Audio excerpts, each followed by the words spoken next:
I'd like to begin my comments tonight by reading a quote, which in essence is the genesis of all of this Black Lives Matter, social justice, CRT conversations we're having in our country today. Quote, "I am not going to stand up to show pride in a flag for a country that oppresses black people and people of color," close quote. Colin Kaepernick, August 2016.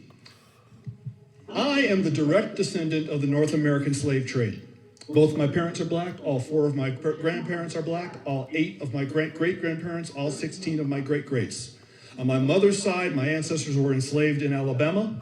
On my father's side, we were enslaved in Texas. I am not oppressed. I'm not oppressed, and I'm not a victim.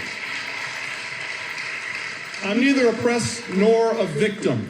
I travel all across this country of ours, and I check into hotels, and I fly commercially, and I walk into retail establishments, and I order food in restaurants. I go wherever I want, whenever I want. I am treated with kindness, dignity, and respect, literally from coast to coast. I have 3 children. They are not oppressed either, although they are victims. I've taught my children they are victims of 3 things: their own ignorance, their own laziness, and their own poor decision making. That is all. My children, we are not victims of America.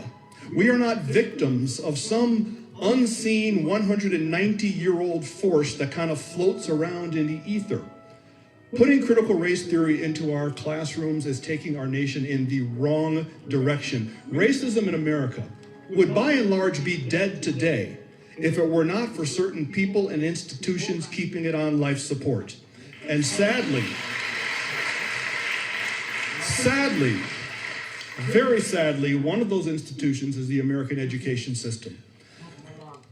I can think of nothing more damaging to a society than to tell a baby born today that she has grievances against another baby born today simply because of what their ancestors may have done 2 centuries ago.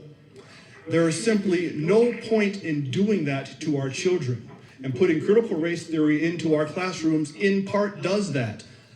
Putting critical race theory into our classrooms is not combating racism, it's fanning the flames of what little embers are left. I encourage you to support this resolution. Let racism die the death it deserves, and let's keep living the life of the country that we want. Thank you.